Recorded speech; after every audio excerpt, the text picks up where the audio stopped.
Abdurrahman Badawi ini menulis buku berjudul Az-Zaman Al-Wujudi. Ini adalah puncak filsafat dari Abdurrahman Badawi. Kenapa Abdurrahman Badawi penting saya hadirkan di sini? Karena puncak daripada kritik seorang eksistensialis terhadap logika dialektika Hegel tidak lain adalah muncul dari seorang Abdurrahman Badawi.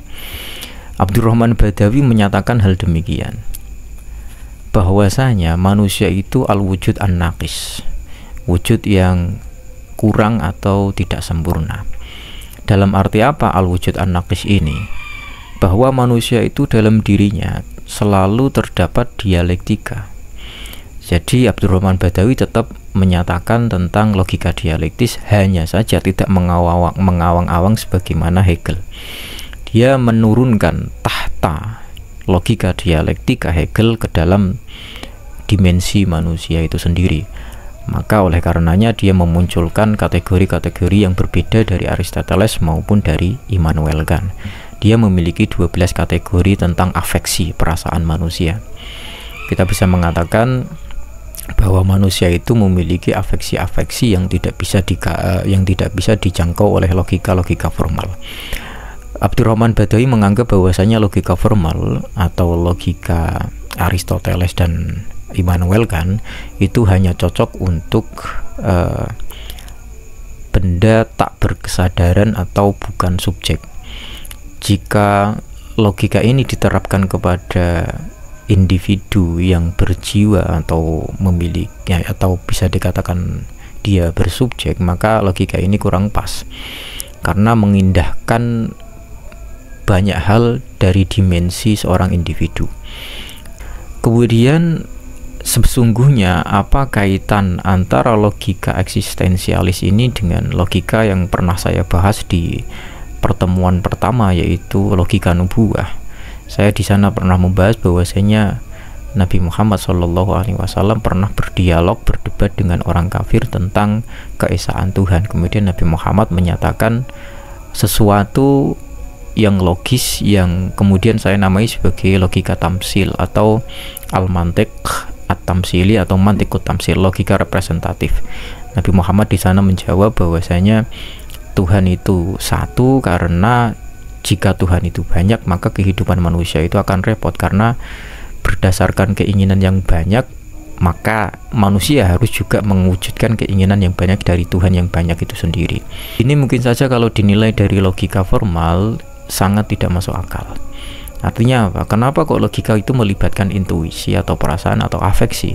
Ilmu dan filsafat muncul dalam peradaban yang kita katakan sebagai peradaban maju, di mana disiplin dalam keilmuan muncul untuk melayani kehidupan manusia.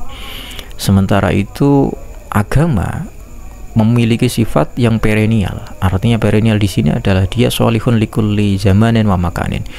Dia harus sesuai di tiap masa apapun maupun di tempat manapun. Artinya apa? Kita bayangkan saja jika suatu ketika tidak ada ilmu pengetahuan yang lahir, apakah agama ini masih bisa diterima? Tentunya masih bisa diterima. Meskipun cara perkembangan akal manusia itu belum sempurna, belum mengenal ilmu pengetahuan A sampai Z, jika dia memeluk agama maka dia tetap bisa memeluk agama dengan rasionya, tanpa harus menggunakan kaidah-kaidah yang kita kenal dalam keilmuan, disiplin keilmuan. Maka tanpa ilmu pengetahuan pun agama tetap bisa diterima. Ilmu pengetahuan tidak lain adalah hasil dari karsa manusia. Jadi manusia itu ingin mewujudkan keinginan-keinginannya di dunia melalui ilmu pengetahuan, dan lebih-lebih adalah teknologi pada zaman sekarang. Maka dari itu agama harus adaptif dengan perkembangan dan peradaban manusia. Jika tidak ada peradaban dalam sejarah manusia, agama pun masih bisa diterima. Pun jika nantinya atau akhirnya terjadi peradaban yang luar biasa dalam sejarah manusia, maka agama masih akan tetap diterima. Karena apa? Yang diunggulkan oleh agama itu bukan hanya rasio saja. Agama itu berdialog dengan manusia dengan segenap dimensi yang ada dalam diri manusia. Salah satunya dimensi yang tidak bisa dilenyapkan dari diri manusia adalah dimensi spiritualitas dan juga dimensi afektif atau dimensi intuisi. Dari jawaban Nabi Muhammad SAW kita tahu Nabi Muhammad menyentuh perasaan manusia. Bahwasanya dalam kehidupan keseharian jika kita memiliki majikan banyak, maka tentu kita akan repot karena keinginan dari majikan itu sangat banyak untuk kita. Sementara itu jika kita memiliki majikan satu, maka keinginannya atau perintah-perintah dari majikan ini tidak sebanyak jika kita memiliki banyak majikan. Dan Tuhan diserupakan dengan majikan ini. Maksudnya adalah tidak lain, jika kamu memiliki Tuhan satu, maka kamu tidak akan terlalu repot. Karena kehendak dari Tuhan ini adalah satu dan perintahnya itu adalah satu. Maksudnya satu di sini adalah perintah berdasarkan subjek yang satu, majikan yang satu, tidak banyak. Maka kehidupan manusia dengan demikian, menurut logika intuisi ini, kita bisa dikatakan logika intuisi atau logika eksistensialis ini, kehidupan manusia jadi lebih enak.